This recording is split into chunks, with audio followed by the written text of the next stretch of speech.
Bonjour à tous et bienvenue sur nos différents réseaux sociaux. Martin Prescott avec vous. C'est l'heure où Martin fait son show une fois la semaine et merci encore une fois d'être avec nous sur notre chaîne Ligne de mire. Aujourd'hui, deux sujets que je considère pertinents. Premièrement, la débâcle reliée à FTX, c'est sur toutes les lèvres. Et je vais vous épargner aujourd'hui plusieurs détails que vous connaissez potentiellement déjà, mais je veux quand même me permettre une opinion ici pour vous partager ma vision des choses et encore une fois vous permettre d'être encore plus éclairé sur votre propre opinion suite à ce que je vais discuter avec vous. Et aussi, je vais faire une analogie et un parallèle avec le monde des crédits de compensation qu'on appelle aussi le monde des crédits carbone.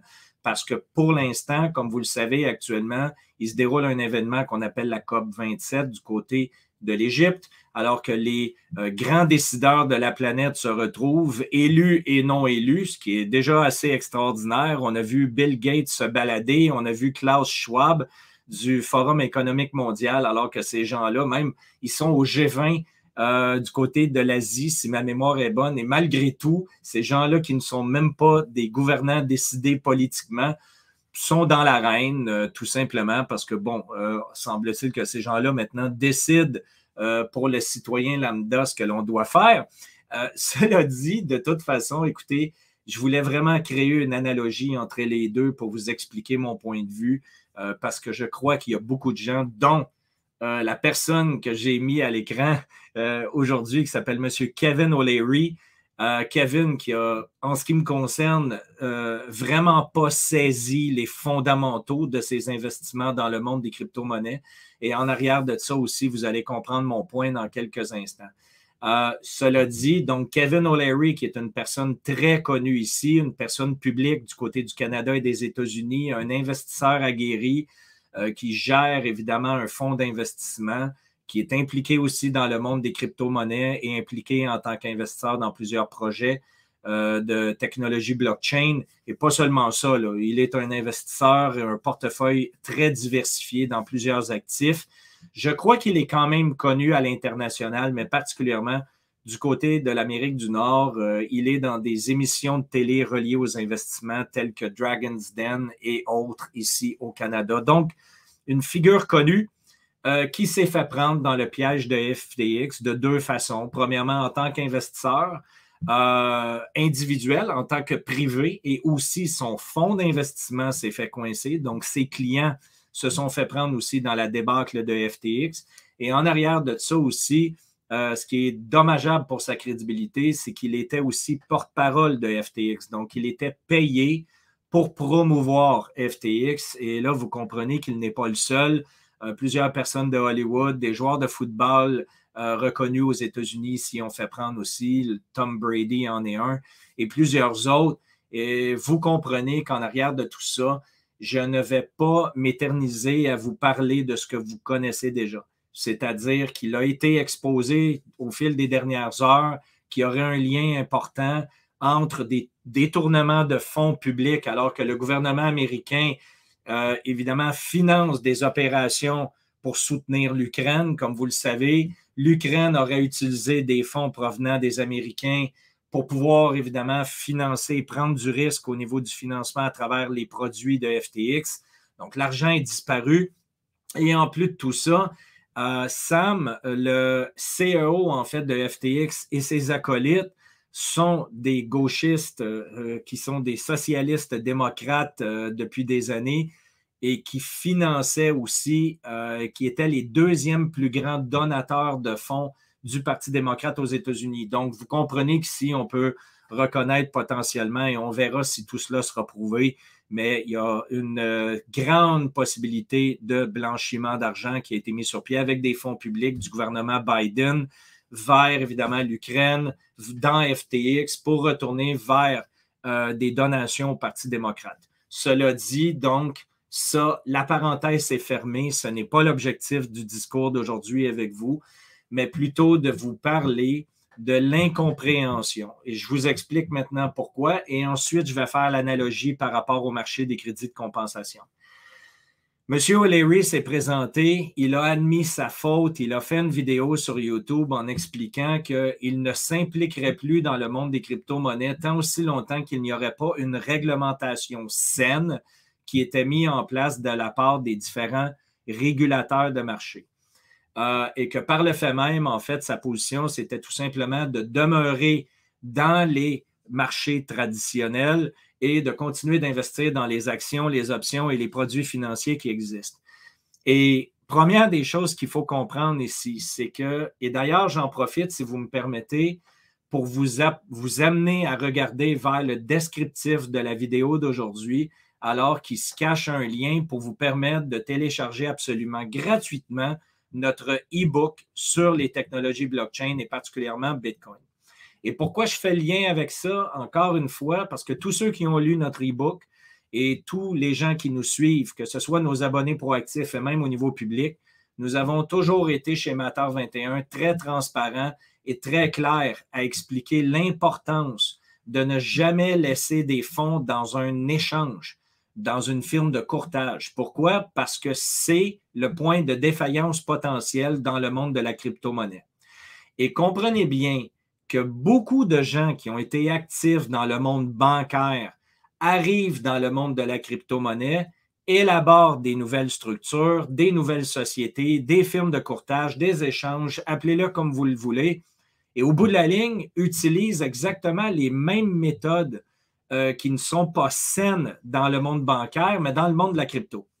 Donc, on a déjà discuté à travers le temps de tout ce qu'on appelle la réserve fractionnaire, où la grande majorité des liquidités déposées sont redistribuées à d'autres, sont prêtées à d'autres individus ou sociétés en échange d'un intérêt, et qu'il y a toujours un risque où si tous les individus clients d'une banque ou d'un échange crypto-monnaie, dans le cas présent ici qu'on appelait FTX, si tout le monde demande à recevoir ses fonds en même temps, vous comprenez qu'il y a ce qu'on appelle un liquidity crunch.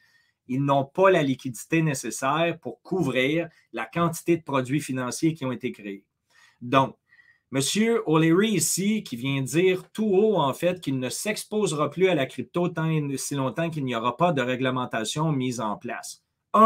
Il faut comprendre que FTX était réglementé du côté des Bahamas. Donc, ce n'est pas parce qu'il n'y avait pas de réglementation. Maintenant, FTX a créé des produits dérivés qui, eux, n'étaient pas réglementés, leur propre token FTT. Et le token FTT a été utilisé pour faire du prêt et ainsi de suite, alors qu'ils utilisaient la liquidité des investisseurs dans leur échange pour pouvoir, évidemment, circuler de l'argent dans d'autres produits. Et de là, évidemment, ce qu'on appelle la réserve fractionnaire. Donc, comprenez bien l'erreur de M. O'Leary ici, qui est une incompréhension totale des marchés crypto, alors que ce qui s'est produit comme fraude du côté d'FTX dans le monde des crypto-monnaies cette semaine est purement et simplement le reflet de ce que tous les banques et la grande majorité des institutions financières font. Et ce n'est pas différent dans le monde du COMEX pour les matières précieuses, ce n'est pas différent du côté des LBMA. Comprenez bien que dans plusieurs secteurs d'activité différents, la même méthode est utilisée pour créer des produits dérivés, des contrats papier qui, semble-t-il, sont adossés à une valeur qu'on garde en réserve, que ce soit dans une voûte, si on parle ici d'un actif physique ou autre. Mais la réalité, c'est que généralement, il y a des dizaines, voire des centaines, voire des milliers de fois plus de documents papier qui circulent, qu'il y a vraiment de valeur protégée pour adosser ces actifs-là. Donc, vous comprenez mon point ici, je crois que j'ai été quand même relativement clair. M. O'Leary qui se dit « je ne me positionne plus dans la crypto tant qu'il n'y a pas de réglementation ». Premièrement, il y a des réglementations. Maintenant, la deuxième des choses, c'est qu'il s'est exposé à un risque qui était sur le point de défaillance, qu'on appelle un échange, et qui n'est pas différent de toutes les autres transactions financières qu'il fait dans son quotidien, alors qu'il existe autant dans toutes les autres plateformes d'échange, qu'elles soient dans le monde financier conventionnel ou qu'elles soient du côté de la crypto. Donc, encore une fois, c'est pour vous démontrer à quel point que ces gens-là qu'on considère comme étant des professionnels peuvent être eux aussi dans l'erreur et dans l'incompréhension, alors que tout ce qu'on a vu en fait chez FTX du côté de la crypto-monnaie cette semaine, c'est purement une fraude de style bancaire comme on va voir aussi des banques avoir les mêmes problématiques dans le futur du côté de leur modèle d'affaires.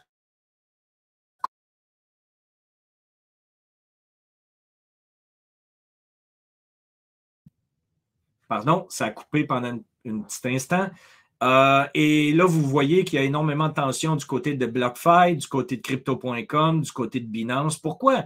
Parce que tous les échanges crypto-monnaies qui sont centralisés, c'est-à-dire qui sont institutionnels avec une gouvernance de gestion, ont pris les mêmes décisions, c'est-à-dire utilisent évidemment de la liquidité pour pouvoir créer des produits dérivés et par le fait même mettre à risque la liquidité de leurs clients.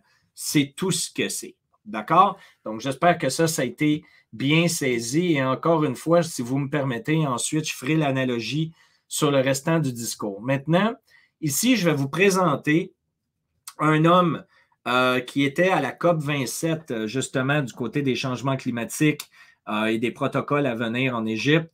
Et c'est un ancien banquier de la Banque d'Angleterre qui a fait un discours qui dure 1 minute 37, bien entendu en anglais. Je vais faire de mon mieux pour vous traduire en fait les grandes lignes qui va vous permettre ensuite de pouvoir regarder et de comprendre l'analogie que je veux faire par rapport au marché des crédits de compensation. OK? Donc, on va démarrer immédiatement et je vais arrêter à l'occasion la vidéo juste pour pouvoir commenter. So central banks are also starting to understand nature has real value. Donc, les banques centrales commencent à comprendre en fait que la nature a une vraie valeur. We already figured out. And carbon is moving very quickly into a system where it's going to be very close to a currency. Donc, la séquestration de carbone devient un système qui a la capacité de devenir ou très près d'une valeur d'échange, donc d'une monnaie. Et tous ceux qui me suivent depuis plusieurs années le savent, il y a déjà 2 ans en arrière, je vous avais déjà mentionné dans une des vidéos à quel point j'avais la croyance que les crédits de compensation carbonique, donc les crédits carbone, avaient la capacité de devenir potentiellement une monnaie. OK? Et là, comprenez bien qu'il y a tous les jeux politiques en arrière de ça et on verra évidemment quelle direction tout cela va prendre. OK? Mais on continue la vidéo. C'est important d'écouter ce qu'il mentionne et ensuite, je vais vous faire part de mon commentaire. Moi qui est maintenant à étudier et à travailler dans le domaine des crédits de compensation à temps plein depuis 2 ans, je vais vraiment vous donner un autre optique, je crois, qui est pertinent au-delà de tout ça. Donc, on continue. Basically being able to take a ton of absorbed or sequestered carbon and being able to create a forward pricing curve with financial service architecture. Donc, dans les architectures institutionnelles bancaires, ce qui est reconnu maintenant, c'est la captation d'1 tonne de pollution, donc ce qu'on appelle 1 tonne de CO2 capté. OK? Et de là, évidemment, ils veulent mettre une structure financière en arrière de ça pour développer des produits dérivés. OK?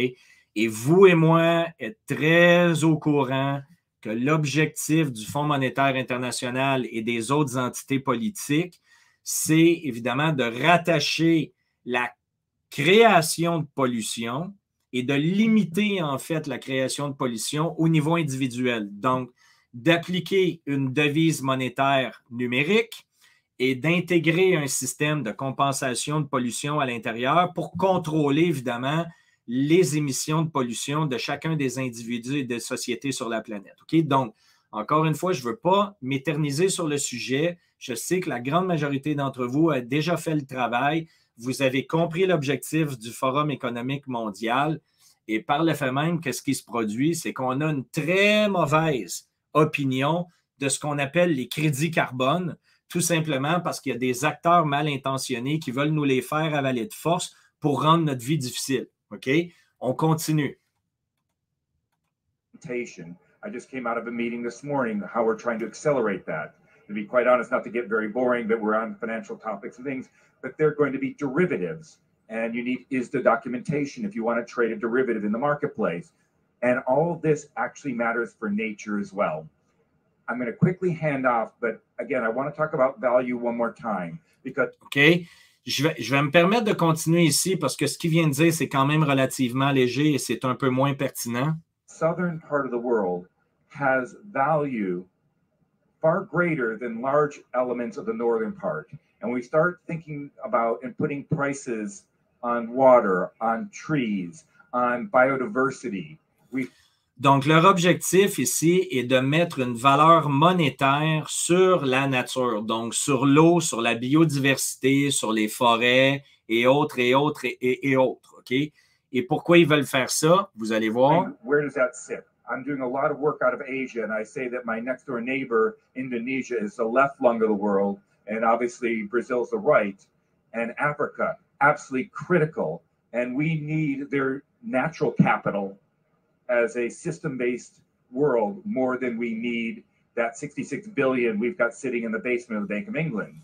OK. Et là, regardez à quel point c'est important ce qu'il vient de mentionner, OK?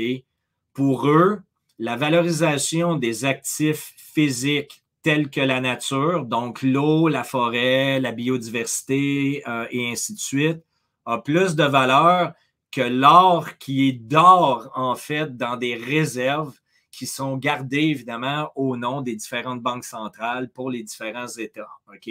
Donc, c'est ce qu'il vient de mentionner en parlant, évidemment, du 66 milliards, je crois, ou quelque chose comme ça, de valeur qui était dans le sous-sol et qu'on ne touchait pas. Donc, vous comprenez qu'il fait allusion aux matières précieuses, il fait allusion à l'or particulièrement. OK? Donc, on a compris leur plan.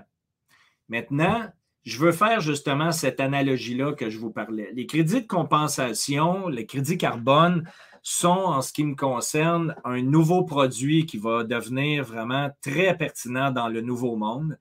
Pourquoi? Parce qu'il permet effectivement de quantifier, en fait, la croissance. Si un arbre capte évidemment de la pollution dont laquelle il se nourrit, pour prendre un exemple forestier, parce que c'est notre spécialité, bien, vous comprenez que c'est la raison pourquoi l'arbre et son tronc prennent de l'ampleur à travers le temps. Donc, il se gave de cette pollution-là qu'il transforme dans son tronc en tant que carbone. Donc, vous comprenez que c'est une forme de croissance. Et c'est de cette façon-là, en fait, qu'on veut monétiser la séquestration de pollution. OK?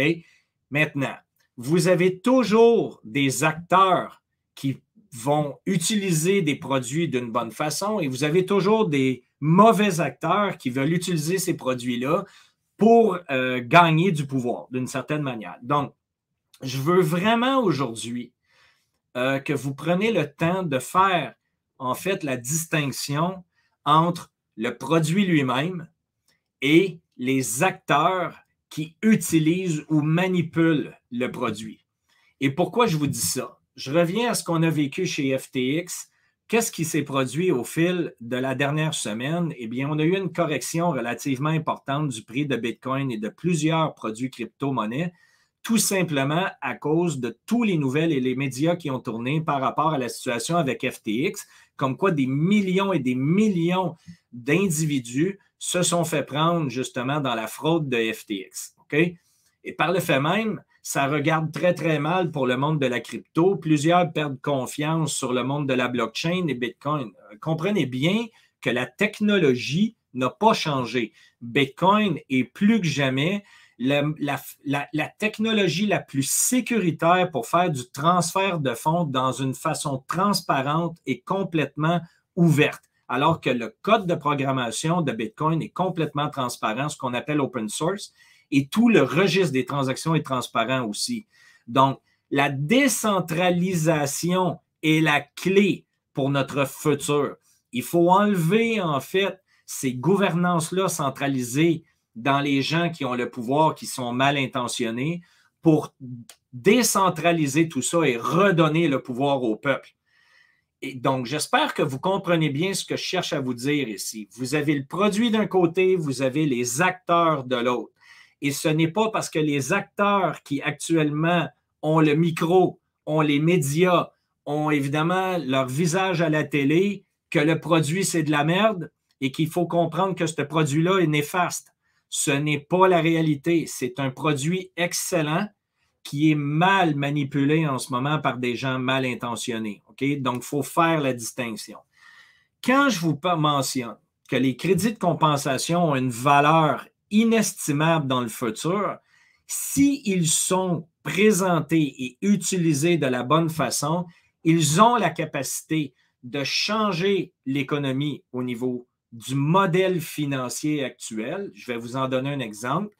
Deuxièmement, ils ont la capacité d'améliorer justement l'environnement.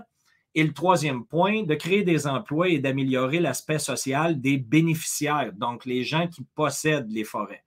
Si je prends un exemple en Europe, que ce soit en France ou que ce soit en Suisse ou ailleurs, ce qui s'est produit, c'est que vous avez plusieurs personnes qui détiennent des titres forestiers, donc qui sont propriétaires de forêts, et que ces titres-là leur ont été légués de génération en génération.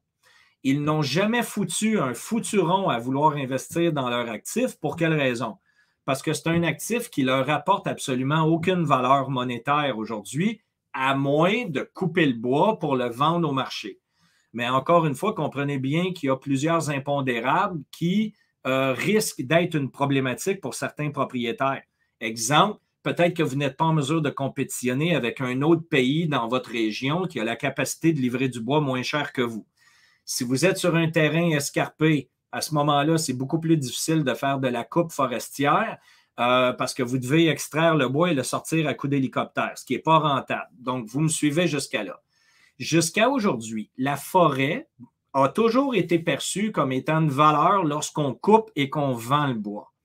La réalité, c'est que les nouveaux modèles avec la séquestration de carbone permettent à n'importe quel bénéficiaire forestier, en fait, de démontrer à travers des protocoles qui sont établis que sa forêt, son actif, est à risque, que ce soit à risque d'un feu de forêt, d'une infection bactériologique ou autre, ou un microclimat avec une tempête énorme qui fait que la forêt est complètement ravagée.